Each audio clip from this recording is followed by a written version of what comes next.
আমাদের যে last lecture, সেই লাস্ট লেকচারে দেখেছিলাম প্ল্যাঙ্ক কোয়ান্টাম থিওরি, এবং প্ল্যাঙ্ক কোয়ান্টাম থিওরির বেশ কিছু বৈশিষ্ট্য এবং প্ল্যাঙ্ক কোয়ান্টাম থিওরির বেশ কিছু ইউটিলিটি। এবার সেই প্ল্যাঙ্ক কোয়ান্টাম থিওরির যে E=h নিউ, সেই সূত্রটাকেই ধার করে সায়েন্টিস্ট বোর তিনি কি করলেন, 1913 সালে তিনি বোরের নিজস্ব কিছু মতবাদ দিলেন, এবং সেই মতবাদ থেকে পরমাণু মডেলের আরও সফিস্টিকেটেড একটা থিওরি, সেই থিওরি আমার রাদারফোর্ডের থিওরি থেকে আরেকটু ডেভেলপড থিওরি বা মডিফাইড থিওরি, সেই থিওরিটা জানা যাচ্ছে। তো বোরের যে থিওরি, অ্যাটমিক থিওরি, সেই থিওরি তিনটে প্রধান স্বীকার্য আছে। সেই তিনটে প্রধান স্বীকার্যগুলো কি কি সেগুলো একটু দেখি। ফার্স্ট তিনি বলেছিলেন কি, এখানে লিখছি, বোরের পারমাণবিক তত্ত্ব, বোরের পারমাণবিক তত্ত্ব বা বোরস অ্যাটমিক মডেল, বোরস অ্যাটমিক মডেল বা থিওরি, সালটা কত, 1913। ফার্স্ট তিনি যেটা বলেছিলেন যে প্রত্যেকটি পরমাণুতে ইলেকট্রন আবর্তন করে একটি সুনির্দিষ্ট বৃত্তাকার কক্ষপথে, অর্থাৎ কোনো পরমাণুতে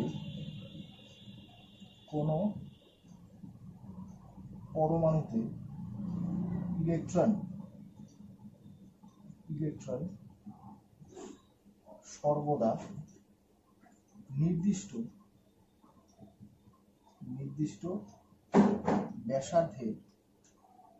ব্যাসার্ধের বৃত্তাকার কক্ষপথে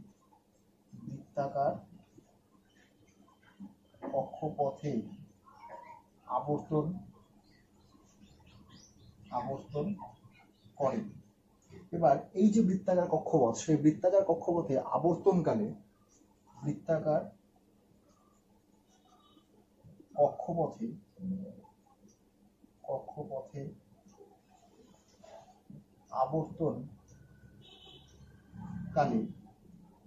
ইলেকট্রনের যে কৌণিক ভরবেগ, সেই কৌণিক ভরবেগের মান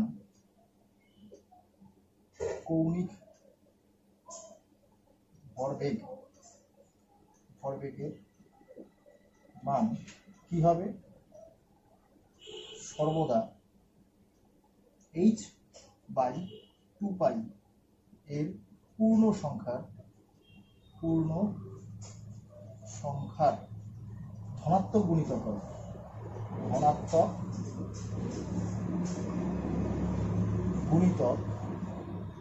হবে, পূর্ণ সংখ্যার ধনাত্মক গুণিতক হবে। এইবার এখানে আমি একটা ফিজিক্যাল টার্ম পেলাম, সেই ফিজিক্যাল টার্মটা কি, কৌণিক ভরবেগ, ইলেকট্রনের কৌণিক ভরবেগ।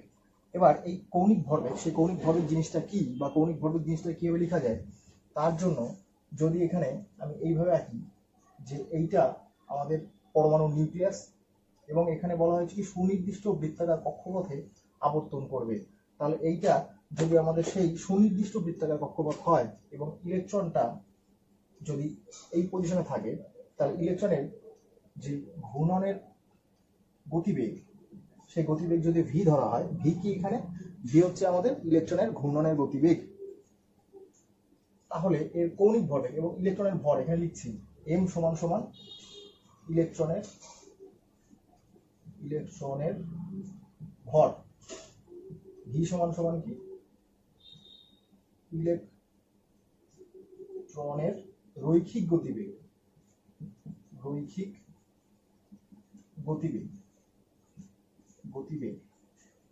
কেন, কারণ আমরা জানি ভেলোসিটি বা গতিবেগ দু রকম হয়, একটা লিনিয়ার ভেলোসিটি বা রৈখিক গতিবেগ, আরেকটা কৌণিক গতিবেগ বা আমাদের অ্যাঙ্গুলার ভেলোসিটি। তাহলে এই যে ভি, সেই ভিটা আমাদের অ্যাকচুয়ালি লিনিয়ার ভেলোসিটি,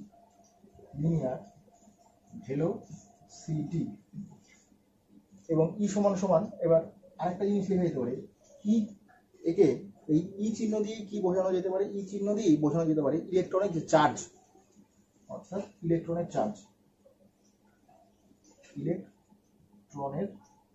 আধান,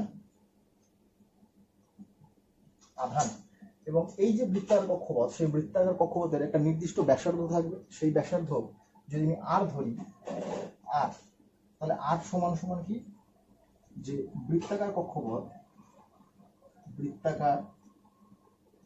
কক্ষপথের ব্যাসার্ধ বা আমাদের রেডিয়াস, বৃত্তাকার কক্ষপথের ব্যাসার্ধ বা রেডিয়াস। এবং এখানে এইচ যে লিখলাম, এইচ আমরা প্ল্যাঙ্কের থিওরি থেকে দেখেছি কি এইচ হচ্ছে আমাদের প্ল্যাঙ্কস কনস্ট্যান্ট। তাহলে এইচ হচ্ছে প্ল্যাঙ্কের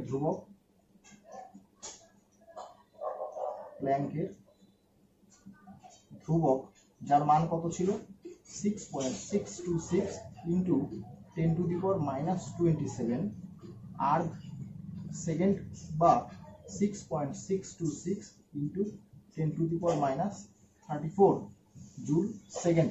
এবং 2 পাই কি, পাই হচ্ছে আমাদের পাই সমান 22/7, এই মানটা আমরা জানি। তাহলে যে কৌণিক ভরবেগ, সেই কৌণিক ভরবেগ কিভাবে বের করব? কৌণিক ভরবেগ হলো mvr, এটা হচ্ছে আমাদের কৌণিক ভরবেগ বা অ্যাঙ্গুলার মোমেন্টাম।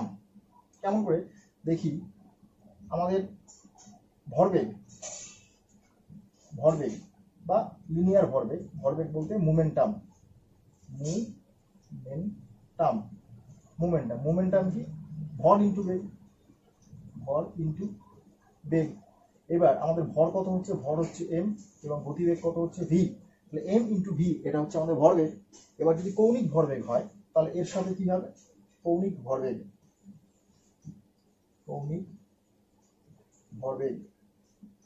কৌণিক ভরবেগে কিভাবে লিখবো, আমাদের যে লিনিয়ার মোমেন্টাম বা ভরবেগ, যে লিনিয়ার মোমেন্টাম সেই লিনিয়ার মোমেন্টাম ইনটু কি হবে, যে আমাদের ব্যাসার্ধ বা দূরত্ব, এখানে আমাদের দূরত্ব বলতে r, তাহলে হচ্ছে কি m v ইনটু r। এবার এখানে কি বলা আছে, যে বৃত্তাকার কক্ষপথে আবর্তনকালে কৌণিক ভরবেগের মান সর্বদা h/2π এর পূর্ণ সংখ্যার ধনাত্মক গুণিতক হবে। অর্থাৎ যে পূর্ণ সংখ্যা নিব সেই পূর্ণ সংখ্যাটা আমাদের অবশ্যই ধনাত্মক পূর্ণ সংখ্যা হতে হবে, মানে সেটা 1, 2, 3 এই জাতীয় হবে, কখনোই 0 বা 0 থেকে কম হতে পারবে না। তাহলে mvr ইজ ইকুয়ালস টু কত বলতে পারি, যে আমাদের পূর্ণ সংখ্যা ধনাত্মক গুণিতক হবে, তাহলে গুণিতক সেটাকে যদি n দিয়ে লিখি তাহলে h/2π এই শব্দটা। এইবার হচ্ছে এই nটাই আমাদের কি, সেই ধনাত্মক পূর্ণ সংখ্যা, n সমান ধনাত্মক পূর্ণ সংখ্যা, যার মান কত হতে পারে 1, 2, 3, 4 ডট করে চলে যাবে। তাহলে এখান থেকে মেন যে কনক্লুশন আনলাম সেটা হচ্ছে mvr is equals to nh/2π, যেখানে n এর মান কত হচ্ছে 1, 2, 3, 4 এই সমস্ত শব্দগুলো। এবার এই যে n, সেই nকে আমি কি বলবো, এই nকেই বোর একটা সুনির্দিষ্ট নাম দিল, সেই নামটা কি আমাদের প্রিন্সিপাল কোয়ান্টাম নাম্বার, মুখ্য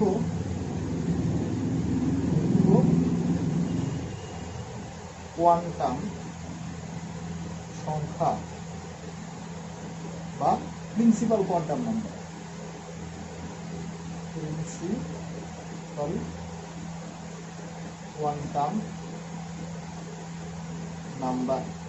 কোয়ান্টাম নাম্বার। তাহলে দেখতে পাচ্ছি যে প্রিন্সিপাল কোয়ান্টাম নাম্বার, সেই প্রিন্সিপাল কোয়ান্টাম নাম্বারের মান আমার কত হবে, প্রিন্সিপাল কোয়ান্টাম নাম্বার কখনোই শূন্য হবে না, এর মান সবসময় কি হবে, ধনাত্মক পূর্ণ সংখ্যা, সেটা হলো প্রিন্সিপাল কোয়ান্টাম নাম্বার। এবার n এর মান 1, 2, 3, 4 এই জাতীয় যদি হয়, তাহলে দেখতে পাচ্ছি 1 থেকে 2 এই সংখ্যাটা যদি বেশি, বা 2 থেকে 3 এই সংখ্যাটা যদি বেশি, তাহলে n এর মান যদি আমি 1 ধরি, এই যে এই ভ্যালুটা দিলে কত হতে পারে, h/2π বা 2h/2π বা 3h/2π বা আমাদের 4h/2π এর উপর চলতে থাকবে। তাহলে এর মধ্যে কোন ডেটাটা আমার বেশি, ডেটা সবচেয়ে বড় হচ্ছে এইটা, তারপর এটা, তারপর এটা, তারপর এটা। তার মানে আমি এই পজিটিভ সেন্টার বা নিউক্লিয়াস থেকে যত দূরে যেতে থাকবো তত আমার এই n এর মান ধীরে ধীরে বৃদ্ধি পেতে থাকবে। কি বললাম, নিউক্লিয়াস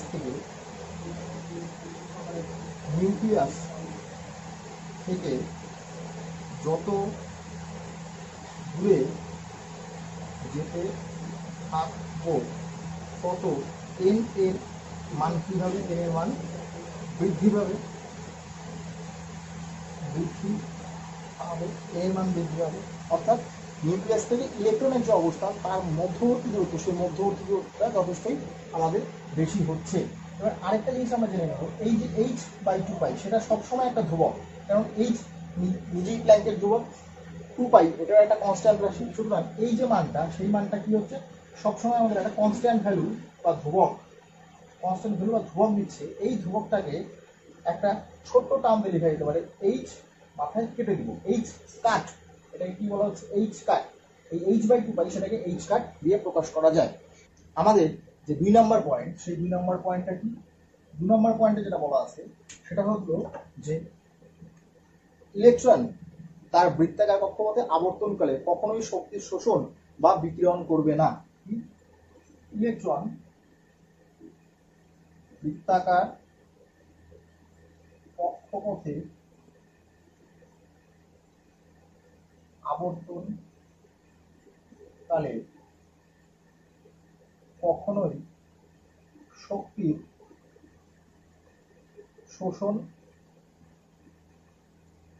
শোষণ বা বিকিরণ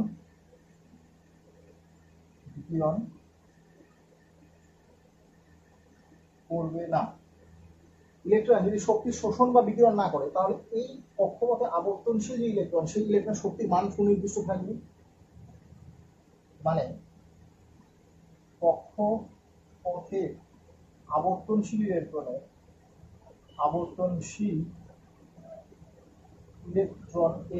শক্তির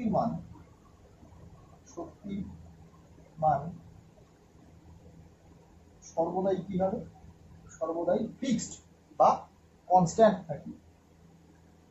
শক্তির মান সর্বদাই ফিক্সড থাকবে। এবার এই যে ফিক্সড বলছি, তার মানে কি, তার মানে ইলেকট্রনের শক্তির কোনো তারতম্য ঘটবে না। এই যে ইলেকট্রনের শক্তি কোনো রকম তারতম্য ঘটছে না, সেই কারণে ইলেকট্রনের এই ধরনের শক্তিকে বলে কোয়ান্টাইজড এনার্জি। কোয়ান্টাইজড কথা হচ্ছে ফিক্সড। তাহলে এটাকে কি বলবো, ইলেকট্রনের শক্তির কোয়ান্টাইজেশন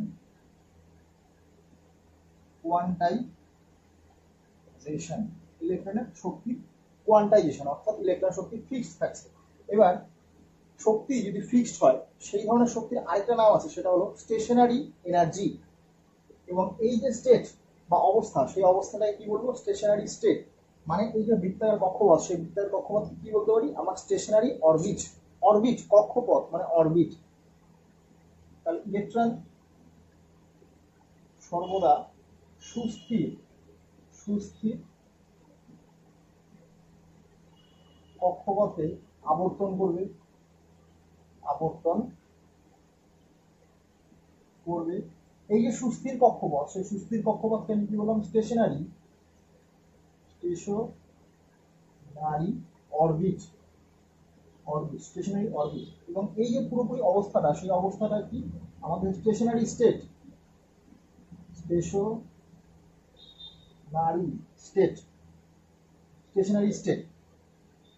এই যে গল্পটা বললাম, সেই গল্পটার ব্যাখ্যাটা এবার করা যেতে পারে কেমন, যদি আমার ইলেকট্রন, সাপোজ ধরে নিচ্ছি এখানে আমাদের সেই পজিটিভ নিউক্লিয়াস আছে, এটা আমাদের ফার্স্ট বৃত্তাকার কক্ষপথ, এটা আমাদের সেই সেকেন্ড বৃত্তাকার কক্ষপথ, এটা আমার থার্ড বৃত্তাকার কক্ষপথ, এবং এটা আমার ফোর্থ বৃত্তাকার কক্ষপথ। তাহলে এই ফার্স্ট বৃত্তাকার কক্ষপথ, সেই ফার্স্ট বৃত্তাকার কক্ষপথের জন্য আমি এই যে এন বা ধনাত্মক পূর্ণ সংখ্যা, তার মান কত ধরবো, n = 1 ধরতে পারি। তাহলে এর জন্য n সবগুলো ভ্যালু লিখছি, n এর ভ্যালু এটা 1, এটা n এর ভ্যালু 2, এটা 3, এটা 4। এবং বলেছিলাম যে আমার পজিটিভ সেন্টার থেকে যত দূরে যেতে থাকবো, তত n এর মান আস্তে আস্তে আমাদের বৃদ্ধি পাবে। এই যে n = 1, সেই যে কক্ষপথ, সেই কক্ষপথকে আমরা ছোটবেলায় কি করেছিলাম, সেই কক্ষপথকে আমরা ছোটবেলায় শেল হিসেবে পড়েছিলাম, শেল বা কে এল এম এন এই সমস্ত নাম দিয়ে বলেছিলাম। তার মানে এখানে যদি আমি বলি কে শেল, তার জন্য কত, n = 1। তারপর কি বলবো, তারপর বলবো কে এল শেল, তার জন্য কত, n = 2। m শেল, তার জন্য n = 3। এবার n শেল, তার জন্য কত, n = 4। এইভাবে চলতে থাকবে। এবং ইলেকট্রনের দূরত্ব, এই নিউক্লিয়াস থেকে ইলেকট্রনের দূরত্ব সবচেয়ে কোথায় বেশি?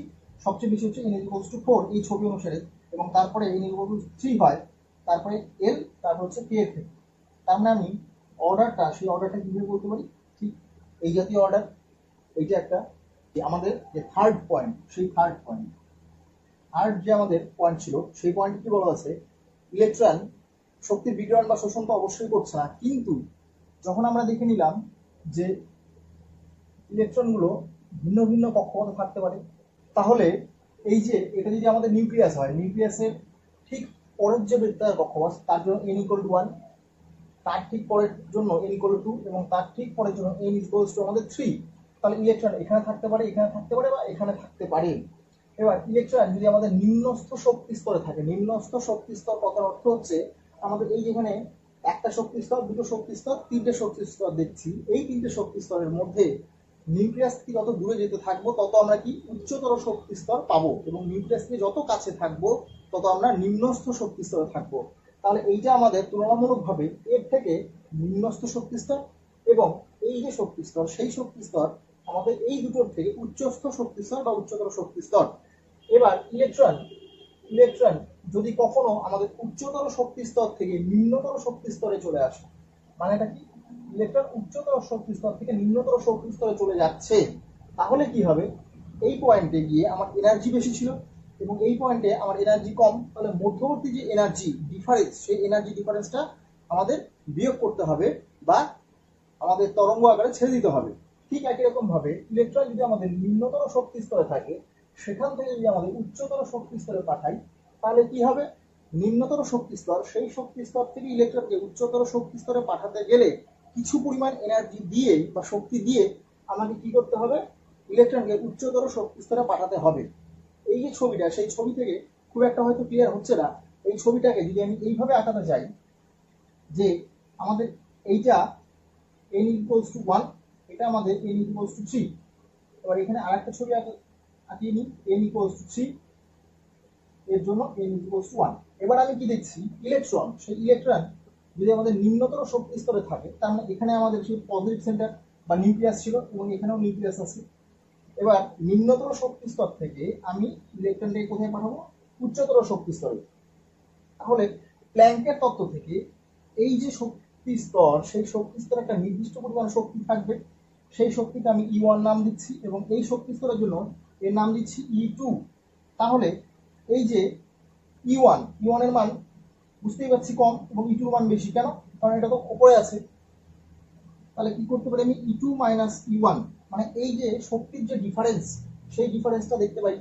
সেই ডিফারেন্সটা ধরে নিচ্ছি আমি ডেল ই, ডিফারেন্স ডেল ই। তাহলে এই ডেল ই সমান সমান কত হবে? প্ল্যাঙ্কের তত্ত্ব থেকে এই ডেল ই হবে আমাদের এইচ নিউ।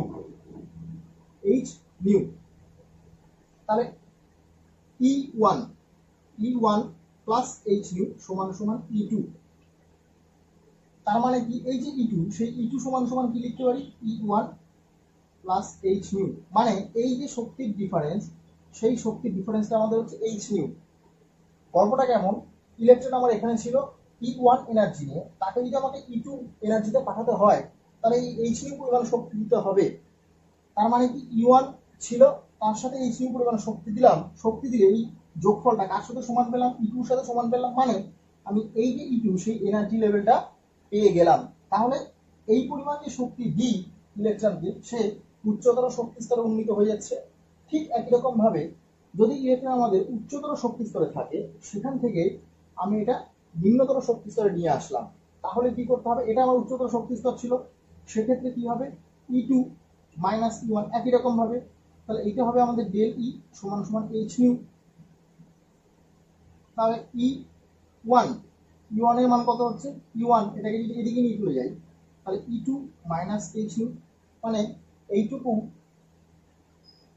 এটা ছিল আমার এইচ নিউ, সরি, এটা ছিল আমাদের E2 এনার্জি লেভেল। সেই E2 এনার্জি লেভেল থেকে E1 এনার্জি লেভেলে আনতে গেলে আমাকে কি করতে হবে? E1 এনার্জি লেভেল পেতে গেলে E2 থেকে আমাকে এইচ নিউকে বিয়োগ করতে হবে। তাহলে এই যে কিছু এনার্জি, সেটা কি হচ্ছে? আমাদের নেগেটিভ, মানে বেরিয়ে চলে যাচ্ছে। এই যে নেগেটিভ সাইন, সেই নেগেটিভ সাইনটাকে কি বলবো? রিলিজ, মানে এনার্জি রিলিজ হচ্ছে,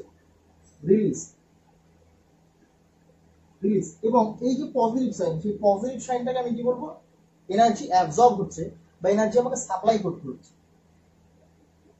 সাপ্লাই এনার্জি দিতে হচ্ছে। তাহলে এনার্জি দিয়ে আমি কি করতে পারি, ইলেকট্রনকে উচ্চতর শক্তি স্তরে পাঠাতে পারি, বা এনার্জি যদি লস করাই বা এনার্জি যদি রিলিজ করাই তাহলে ইলেকট্রনগুলো কি হবে, আমাদের উচ্চতর শক্তি স্তর থেকে নিম্নতর শক্তি স্তরে চলে আসবে। এইটা এবার যে এইচ নিউ আমার ছাড়ছে বা যে এইচ নিউ আমি সাপ্লাই করছি, সেই এইচ নিউ গুলো অ্যাকচুয়ালি আমাদের তরঙ্গ আকারে বা ইলেকট্রোম্যাগনেটিক ওয়েভ, সেই ইলেকট্রোম্যাগনেটিক ওয়েভ আকারে বেরিয়ে আসে। সেই জন্যই আমরা কি পাই, ঠিক আগের লেকচারে বলা হয়েছিল স্পেক্ট্রার কথা। যদি কেউ ভিডিওটা না দেখতে থাকো তাহলে এখানে ডেসক্রিপশনে দেওয়া থাকবে, সেখান থেকে দেখে নিতে পারো। এবার চলে আসি যে আমাদের থার্ড পয়েন্ট, সেই থার্ড পয়েন্টে কি বলা হয়েছে, ইলেকট্রন উচ্চতর শক্তি স্তর থেকে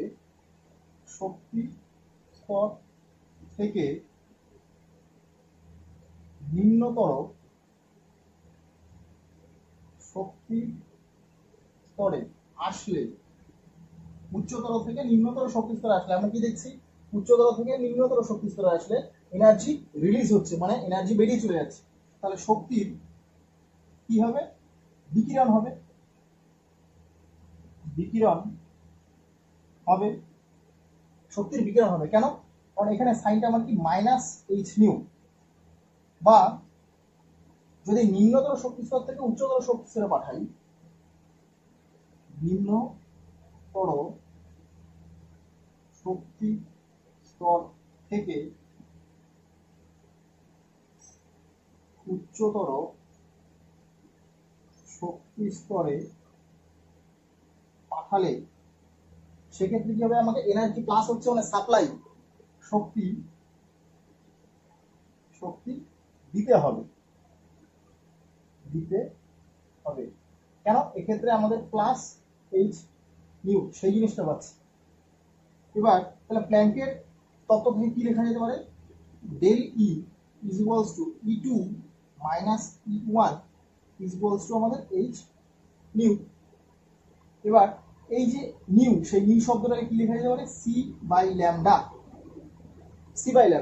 তাহলে যদি আমার এনার্জি সাপ্লাই হয় বা এনার্জি রিলিজ হয়, তাহলে সেই এনার্জি সাপ্লাই বা এনার্জি রিলিজ হওয়াটা সেটা আমি কিভাবে দেখবো, আমাদের যে নেকেড আই, সেই নেকেড আইকে দেখবো তরঙ্গের আকারে। কারণ ল্যামডা পাচ্ছি, ল্যামডা মানে তরঙ্গ দৈর্ঘ্য, তাহলে সেটা অবশ্যই তরঙ্গের আকারে আমাদের পাবো, তরঙ্গের আকারে পাবো, কারণ ল্যামডা আমাদের তরঙ্গ দৈর্ঘ্য। 3 নাম্বার যে আমাদের পয়েন্ট, সেই 3 নাম্বার পয়েন্টটাকে আরেকটু যদি বিশ্লেষণ করি, সেই বিশ্লেষণ করলে একটা শব্দ পাবো, যে শব্দটা আমি আগেই উচ্চারণ করেছি, কি যে শক্তির কোয়ান্টাইজেশন। সেই শক্তির কোয়ান্টাইজেশন ব্যাপারটা কেমন, যদি আমাদের কারো বাড়িতে সিঁড়ি থাকে, তাহলে সিঁড়ির যে প্রত্যেকটা ধাপ, সেই সিঁড়ির প্রত্যেকটা ধাপকে আমি কি বলতে পারি, ল্যাডার। কি বললাম, ল্যাডার, LADDER, সিঁড়ির প্রত্যেকটা ধাপ আমাদের ল্যাডার। তাহলে সেই সিঁড়িটাকে যদি আমি এইভাবে দেখাই, এইটা আমাদের একটা ধাপ, এটা একটা ধাপ, এটা একটা ধাপ, এটা একটা ধাপ, এটা হচ্ছে আমাদের একটা ধাপ। তো এই প্রত্যেকটা ধাপ আমাদের কাছে কি, এই প্রত্যেকটা ধাপ আমাদের কাছে হচ্ছে ল্যাডার, LADDER, প্রত্যেকটা ধাপ আমাদের কাছে ল্যাডার। এইবার পরমাণুর মধ্যে কি হয়, এই যে ল্যাডার হিসেবে আমি বলছি আমাদের ম্যাক্রোস্কোপিক ওয়ার্ল্ডের ক্ষেত্রে, তাহলে মাইক্রোস্কোপিক ওয়ার্ল্ডের ক্ষেত্রে এই যে ল্যাডার, সেই ল্যাডার কনসেপ্টটাই অ্যাকচুয়ালি কি, সেই ল্যাডার কনসেপ্টটাই অ্যাকচুয়ালি আমাদের যে বিভিন্ন শক্তি স্তর, সেই শক্তি স্তর অর্থাৎ সেই K L M N এই সমস্ত শেল, বা কি বলতে পারি, with respect to principal quantum number, এইটা আমাদের কি n is equals to 1, এটা আমাদের n is equals to 2, এটা আমাদের n is equals to 3, এটা n is equals to 4, এটা হচ্ছে আমাদের n is equals to 5। এবং এখানে সেই আমাদের পজিটিভ চার্জ বা কেন্দ্রক অবস্থান করছে, কেন্দ্রক থেকে n is equals to 1, সেখানে যদি কোনো একটা ইলেকট্রন থাকে, ধরে নিচ্ছি এটা আমাদের ইলেকট্রন, সেই ইলেকট্রনকে যদি আমি উচ্চতর শক্তি স্তর, মানে আমি এটাতে পাঠাতে পারি, এটাতে বা আরো হায়ার এনার্জি লেভেলগুলোতে আমি পাঠাতে পারি। তাহলে এইখান থেকে এখানে পাঠাতে গেলে আমাকে কত এনার্জি দিতে হবে, এখান থেকে এখানে পাঠাতে গেলে আমাকে এইচ নিউ পরিমাণ এনার্জি দিতে হবে। তারপর এইখান থেকে এখানে পাঠাতে গেলে কত এনার্জি দিতে হবে, সেই এইচ নিউ। এবং প্ল্যাঙ্কের তত্ত্ব থেকে কি পড়েছি, n ইন্টু এইচ নিউ, সেই n ইন্টু এইচ নিউ আকারে আমাকে শক্তিকে দিতে হবে। তাহলে ইলেকট্রন এখান থেকে যদি এখানে পাঠাই, ইলেকট্রন এখানে ফার্দার গিয়ে অবস্থান করবে, কিন্তু কোনোভাবেই ইলেকট্রনকে কিছু পরিমাণ শক্তি দিয়ে আমাদের এই যে দুটো ল্যাডার, সেই দুটো ল্যাডারের মাঝখানে যে মধ্যবর্তী জায়গা, ফাঁকা জায়গা, সেই ফাঁকা জায়গায় ইলেকট্রনকে আমি কখনোই খুঁজে পাবো না। এই যে ইলেকট্রন এখানে খুঁজে পাচ্ছি না, সেই না খুঁজে পাওয়াটাকে তাকে সিগনিফাই করবে, সেই না খুঁজে পাওয়াটা অবশ্যই সিগনিফাই করবে কি, ইলেকট্রনগুলো আমি যে কোনো এনার্জি ইলেকট্রনকে আমি দিতে পারি না। উচ্চতর শক্তি স্তরে উন্নীত করার জন্য ইলেকট্রনকে নির্দিষ্ট পরিমাণ শক্তি দিতে হবে, যে শক্তির অধিকারী হয়ে ইলেকট্রনগুলো কি করবে, শুধু উচ্চতর শক্তি স্তর বললে হবে না, প্রিন্সিপাল কোয়ান্টাম নাম্বার যেটা হায়ার হয়, এই সমস্ত প্রিন্সিপাল কোয়ান্টাম নাম্বার হায়ার হওয়া যে শক্তি স্তরগুলো আছে, সেই সমস্ত শক্তি স্তরেই ইলেকট্রনকে আমি কেবলমাত্র পাঠাতে পারবো। দুটো প্রিন্সিপাল কোয়ান্টাম নাম্বারের মাঝখানের যে জায়গা, সেই মাঝখানের জায়গায় আমি ইলেকট্রনকে কোনোভাবেই অবস্থান করাতে পারবো না।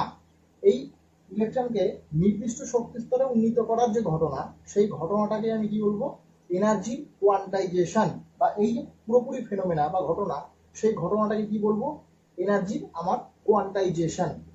এবার যে বোরের থিওরি, সে বোরের থিওরির কিছু অ্যাপ্লিকেশন, সেই হাইড্রোজেন অ্যাটমে আবর্তনশীল ইলেকট্রনের কক্ষপথের যে ব্যাসার্ধ, সেই ব্যাসার্ধ বের করতে পারবো।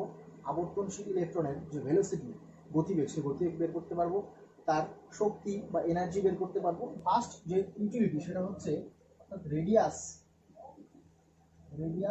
Of stationary orbit.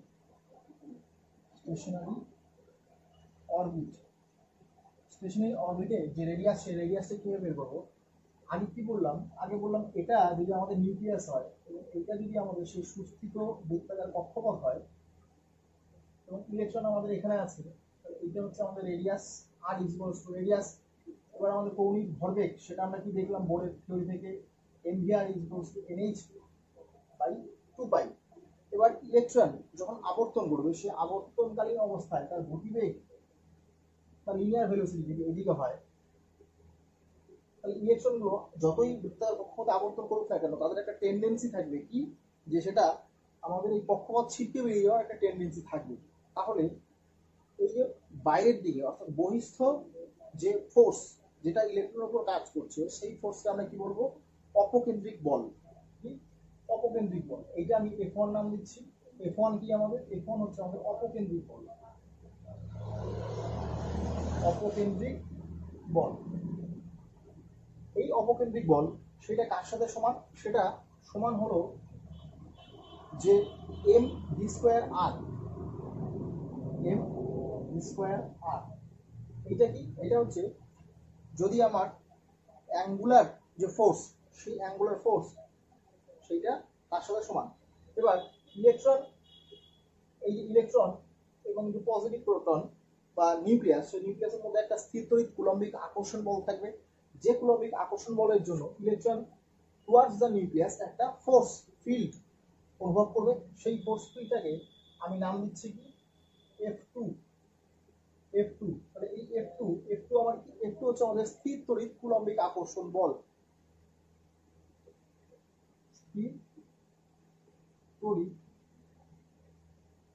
কুলম্বিক আকর্ষণ বল বা এর আরেকটা নাম আছে, সেটা হচ্ছে অভিকেন্দ্রিক বল। এই অভিকেন্দ্রিক বল সেটা বলে কার সাথে সমান হবে, যদি আমি এসআই ইউনিটে নিই, তাহলে কি করবো, 1/4πε0 Q1 Q2/r²। আর এখানে আর হচ্ছে যে দুটি মেরু বা যে দুটি সেন্টারের মধ্যে আকর্ষণ বল কাজ করছে, সেই দুটি সেন্টারের মধ্যবর্তী দূরত্ব, অর্থাৎ আমাদের ক্ষেত্রে এখানে ব্যাসার্ধটা সেইটা, এবং Q1 এবং Q2, Q1 সেটা হচ্ছে আমাদের কেন্দ্রকের চার্জ এবং Q2 সেটা হচ্ছে আমাদের ইলেকট্রনের চার্জ।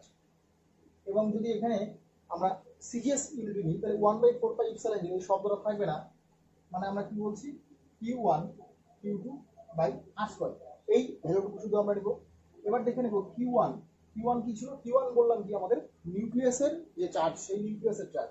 Q1 আমাদের অ্যাকচুয়ালি নিউক্লিয়াসের চার্জ। তাহলে নিউক্লিয়াসের যে চার্জ, সেটা কার সাথে সমান হবে, নিউক্লিয়াসে কারা আছে, নিউক্লিয়াসে আছে আমাদের প্রোটন প্লাস নিউট্রন। নিউট্রন আমাদের নিস্তড়িত এবং প্রোটন আমাদের পজিটিভলি চার্জ।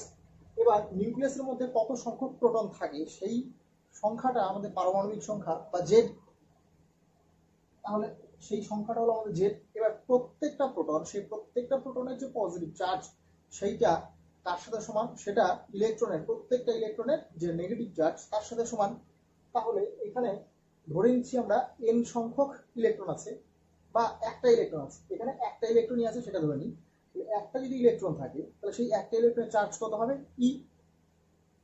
একটা ইলেকট্রনের চার্জ যদি ই হয়, তার আমরা ঘুরিয়ে বলতে পারি একটা প্রোটনের চার্জ কি? ই। তাহলে আমার নিউক্লিয়াসে আছে জেড সংখ্যক প্রোটন, জেড সংখ্যক প্রোটনের চার্জ কত হবে? জেড ইন্টু ই। তাহলে জেড ইন্টু ই মানে কি বললাম, যে একটি প্রোটন চার্জ, একটি ইলেকট্রনের চার্জ, ইলেকট্রনের আধান, একটি ইলেকট্রনের আধান সমান সমান আমাদের ই। এবার ইলেকট্রনের আধানের সাথে প্রোটনের আধান সমান, তার মানে কি একটি প্রোটনের আধান, প্রোটনের আধান আমার কত হবে? ই হবে। এবার নিউক্লিয়াসে মোট জেড সংখ্যক প্রোটন থাকে, সেটাই পারমাণবিক সংখ্যা। তাহলে আমাদের জেড টি প্রোটনের যে আধান সেটা কত হবে? জেড ইন্টু ই। তাহলে এই সম্পর্কটা কি চলে আসবে? জেড ইন্টু ই ফার্স্ট, এটা যে আমাদের কি চলে গেল? এটা চলে গেল কিউ ওয়ান, বা যেটা আমাদের নিউক্লিয়াসের চার্জ, সেই নিউক্লিয়াসের চার্জ। এবার দেখবো কিউ টু। কিউ টু মানে কি? আমাদের এখানে কিউ টু বলতে হচ্ছে আমাদের ইলেকট্রনের যে চার্জ। ইলেকট্রন কটা আছে? ইলেকট্রন আমরা একটা ধরেছি, তাহলে একটা ইলেকট্রন চার্জ কত? এই যে একটা ইলেকট্রন চার্জ ই, তাহলে কিউ টু মান হবে ই। তাহলে এই সম্পর্কে Z E into E by R square বলতে পারি, মানে কি আমাদের Z square by R square. এই জিনিসটা চলে আসলো, হলো। এবার এই যে অপকেন্দ্রিক বল এবং ভেতরকার যে অভিকেন্দ্রিক বল, সেই দুটি বল যদি পরস্পরের সাথে সমান হয়, অর্থাৎ অপকেন্দ্রিক বল এবং অভিকেন্দ্রিক বল যদি আমাদের সমান হয়, তাহলে ইলেকট্রনগুলো এই সুস্থিত কক্ষপথে পুরোপুরিভাবে সঠিকভাবে আবর্তন করতে পারবে। সেটা বাইরে ছিটকেও চলে যাবে না, বা আকর্ষণের জন্য আমার ভেতরেও চলে আসবে না। তার মানে আমার এই দুটো কন্ডিশন কখনোই হতে পারে না, আইদার এই কন্ডিশন বা F1 লেস দ্যান F2, এই দুটো কন্ডিশন কখনোই আমাদের হতে পারে না। আমাদের বৃত্তাকার কক্ষপথে আবর্তনের জন্য সঠিক যে কন্ডিশন, সেই সঠিক কন্ডিশনটা কি হবে? F1 is equals two F2, মানে অপকেন্দ্রিক বল ইজ ইকুয়ালস টু অভিকেন্দ্রিক বল। তাহলে এই ডেটাগুলো সমান করে দিই। আমাদের ফার্স্ট ডেটা কি চলে আসছিল? Z square by R square সমান সমান কি আসলো? M V square by R. সেইটা এখান থেকে আমি ভি স্কোয়ারের মান বের করে নিই। ভি স্কোয়ারের মান কত হবে? Z square R by M R square সমান সমান কি লিখতে পারি? Z square by M R. এইটা আমাদের এক নাম্বার সম্পর্ক আমি দিয়ে দিই, এটা আমাদের এক নাম্বার রিলেশনশিপ। আমরা বোর্ডের তত্ত্ব থেকে কি জেনেছিলাম? এম ভি আর সমান সমান n h by two pi. তাহলে এখান থেকেও ভি এর মান কত পাবো? N h by two pi m into r, সেইটা। অর্থাৎ ভি স্কোয়ারের মান কত হবে? N square H square by four pi square M square into r square. তাহলে এটা হবে 2 নম্বর সম্পর্ক। এখানেও ভি স্কোয়ার, এখানেও ভি স্কোয়ার, তাহলে 1 নম্বর সম্পর্ক এবং 2 নম্বর সম্পর্ক এটা পুরোপুরি সমান করা যায়। Z square by M R সমান সমান কত হচ্ছে আমাদের? N square by four pi square M square R square. এবার এই দুটো আমি সমান করলাম, এই দুটো সমান করার পর কি করবো? এখান থেকে আমাকে আর এর মান বের করতে হবে। তাহলে আর এর মান বের করার জন্য এই এম স্কোয়ার আর স্কোয়ার এটাকে আমি এইভাবে লিখে দিতে পারি ইন্টু এম আর। তাহলে এম আর আর এদিককার এম আর কাটা চলে যাবে, এইটা এটা গুণ হয়ে যাবে। Four pi square M into r j into square সমান সমান কত হচ্ছে? M square H square. এখান থেকে আমাকে আর এর মান বের করতে হবে। আর এদিকে থাকলো M square H square by কি হয়ে যাচ্ছে? Four pi square M J into E square. এই যে আর এর একটা এক্সপ্রেশন আসলো, সেই আর এর এক্সপ্রেশনটাই আমাদের এক্সপেকটেশন ছিল। এবার কি দেখবো? যদি আমি সিস্টেমটাকে কনসিডার করি হাইড্রোজেন অ্যাটমের ক্ষেত্রে, কি হলো? For hydrogen atom. তো হাইড্রোজেন অ্যাটমের জন্য আমার জেডের মান কত? জেডের মান আমার 1, এবং হাইড্রোজেন অ্যাটমের যেহেতু একটা ইলেকট্রন আছে, সুতরাং সেই একটা ইলেকট্রনের জন্য আমি কি ধরবো? এন এর মান, মানে সেই ইলেকট্রনটা ফার্স্ট যে অরবিট, সেই অরবিটে থাকবে, মানে এন এর মানও আমার 1। এই দুটো ডেটা যদি এই ইকুয়েশনে বসিয়ে দিই, তাহলে আমরা কি পাবো? তাহলে যেটা বলবো সেটা হচ্ছে আর1 সমান সমান, কেন আর1 বললাম? কারণ এটা আমরা ফার্স্ট যে বোর অরবিট, সেই ফার্স্ট বোর অরবিটের ক্ষেত্রে বের করছি। তাহলে এন এর মান আমার 1 এবং জেড এর মান 1, তাহলে এখান থেকে পেয়ে যাবো H square by 4 pi square M into square. এই একটা ডেটা যেটা হলো আমার R1। এবার এই ভ্যালুগুলো যদি বসিয়ে দিই তাহলে কত হচ্ছে, যদি এসআই পদ্ধতি বসাই তাহলে এইচ এর মান কত 6.626 ইন্টু 10⁻34 জুল ইন্টু সেকেন্ড তার হোল স্কোয়ার ডিভাইডেড বাই কত হচ্ছে 4 ইন্টু 22/7 তার স্কোয়ার এম। এম এর মান কত 9.1 ইন্টু 10⁻31 কেজি এইটা। এবং ই এর মান কত, এসআই পদ্ধতি ই এর মান কত 1.6 ইন্টু 10⁻19 কুলম, তাহলে স্কোয়ার। এই ডেটাটা এই সব ভ্যালুগুলো যদি ক্যালকুলেশন করি তাহলে আমার সমান সমান 0.529 ইন্টু 10⁻10 মিটার, 0.529 আর্মস্ট্রং।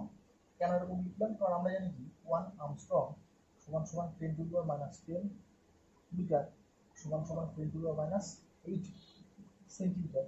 এবার এই যে ডেটা পেলাম সেই ডেটাকে এইভাবে লেখা যেতে পারে, আমি কি দিলাম R1 is equals to 0.529 Armstrong লিখলাম, এটাকে 0.529 ইন্টু 10⁻8 এইভাবে এক্সপ্রেশন করতে পারি।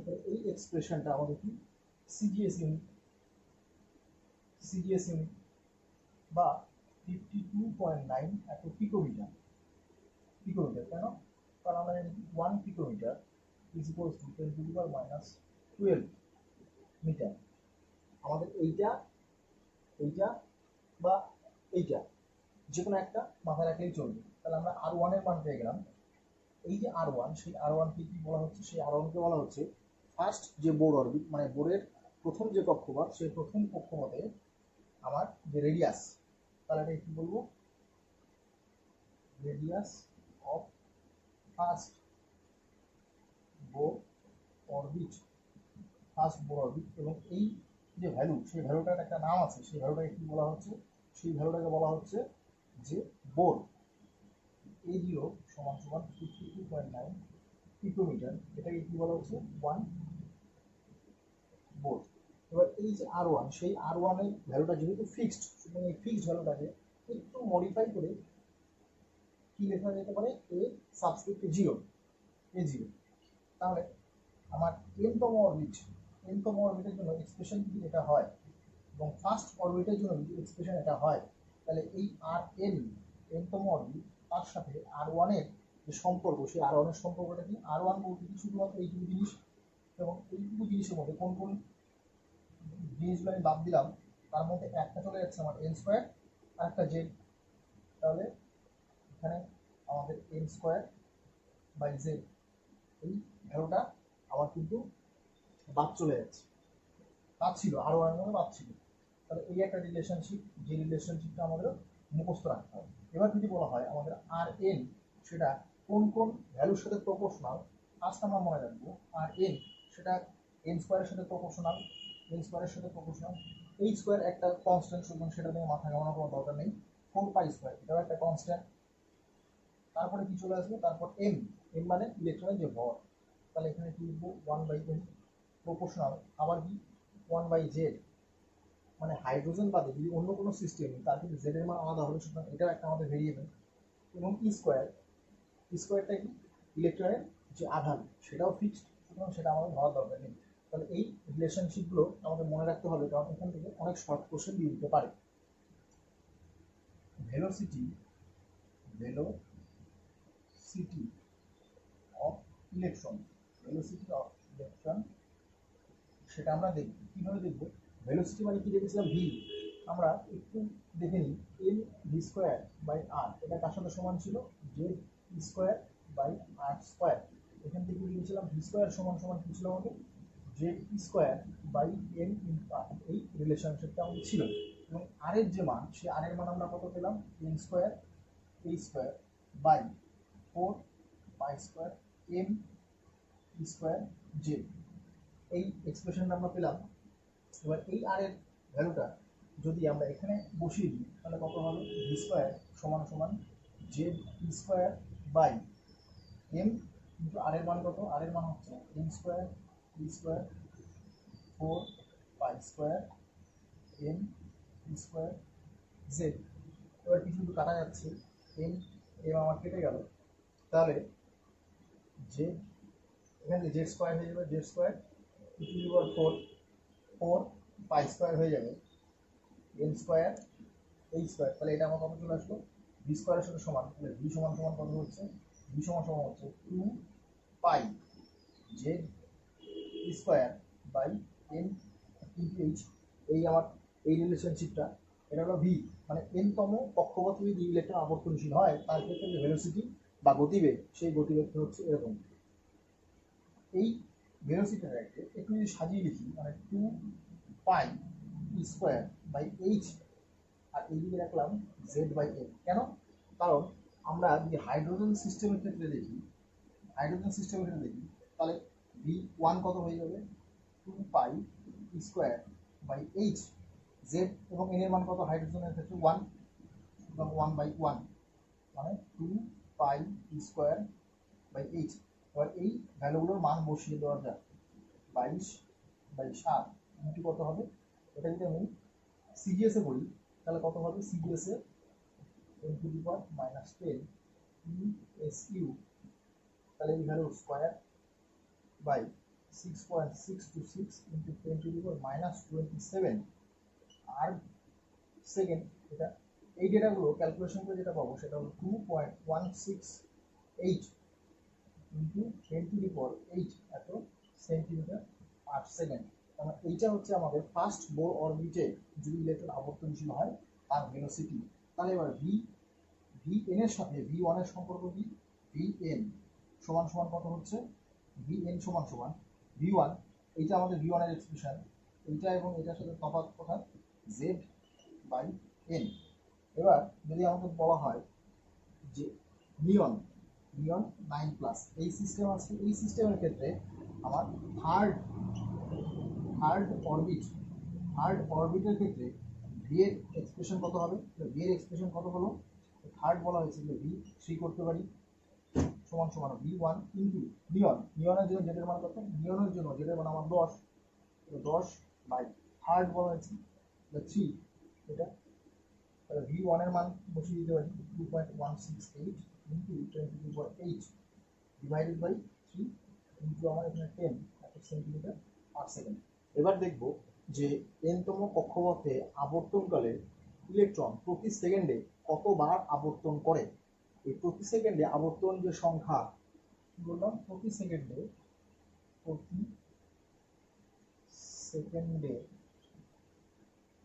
আবর্তন সংখ্যা, প্রতি সেকেন্ডে আবর্তন সংখ্যা, এটাকে কি বলা হয়? কম্পাঙ্ক।